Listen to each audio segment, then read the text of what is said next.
I think some of the things that I've seen people do here which could be amplified on a wider scale for any network is, if you are a member of a network, be an ambassador for that network.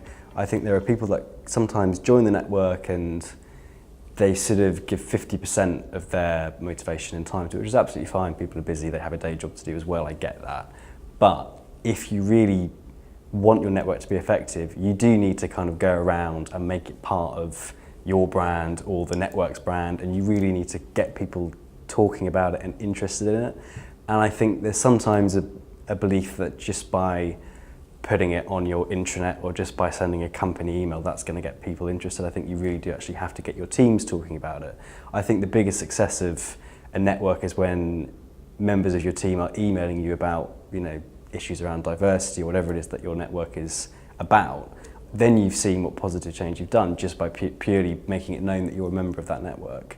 So I think you have to be an ambassador, and you have to be willing and not afraid to approach senior people and talk about that network and get those people, those senior stakeholders, interested in it, or at least aware of it, because if they're not particularly aware of it, or if they just see it as a peripheral thing, people won't notice you, people won't be interested in what you have to say. So you really do, I think, have to fight to be heard and fight to be listened to. And I think people are often surprised at how receptive certain people can be when they think that they won't be. So I think my biggest thing is be an ambassador for your network. I think originally some of the challenges were staff networks were very new in our organisation. We were one of the first to set up.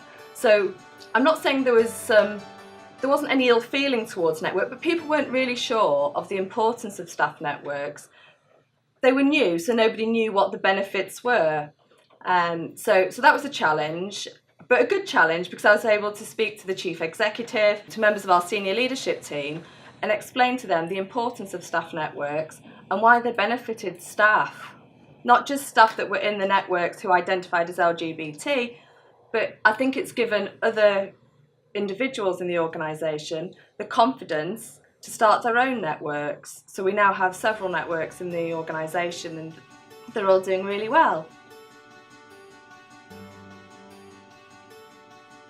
So in regards to some of the challenges that we face, sometimes it's from our own members who are just broken, some of them downtrodden, have lost hope, faith, a lack of trust.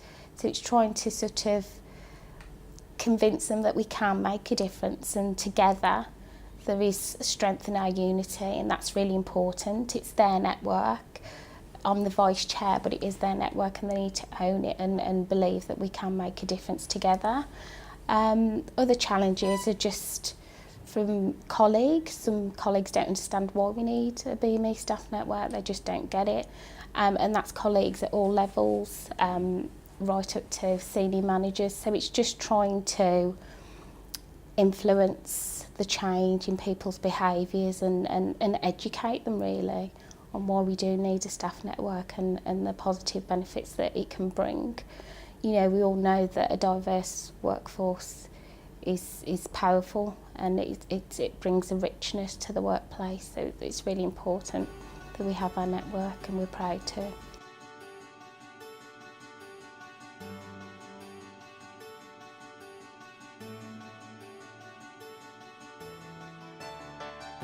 But it's sort of like Outbound has resonated with them.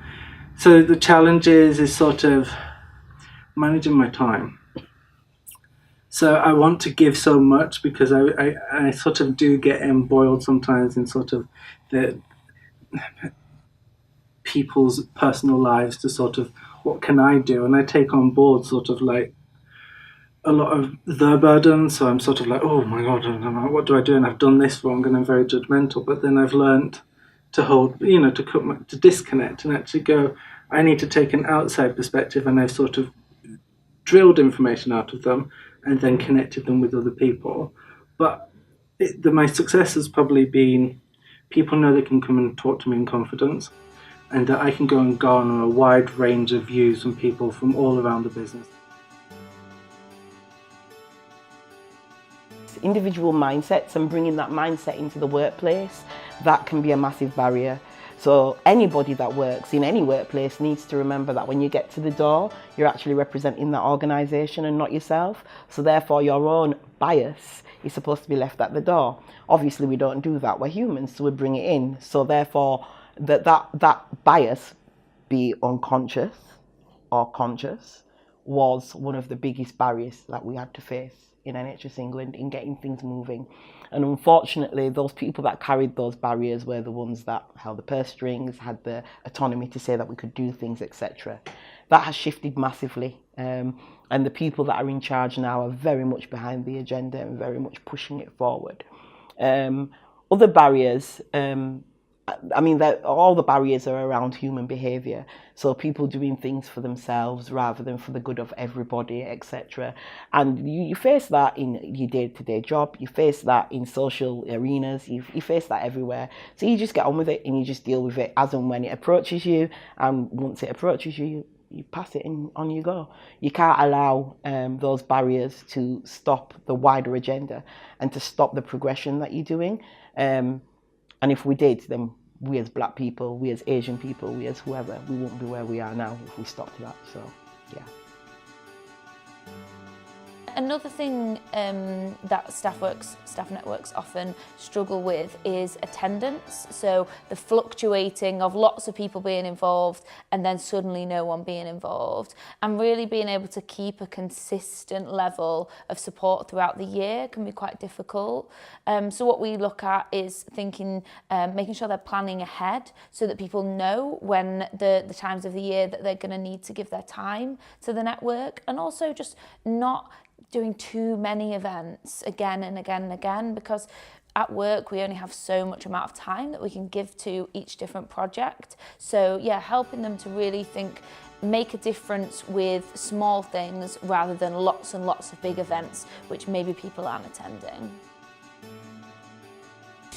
So the Department for Transport is a really large and diverse organisation, and we have a huge number of staff networks. So as well as the central department, where you've got people making policy sitting in Whitehall, we've got a number of operational agencies, and we have roles, everything from driving examinations, so driving examiners as civil servants, to volunteer coast guards, to people in our contact centre. We cover a huge range of roles, and we have networks right out across the business. And the challenge then is to bring everybody together to share their ideas and to have those discussions. And that's why once a year we bring the entirety of our D&I community together at our Chairs and Champions conference to create the opportunity for people to connect in person and have those really important conversations.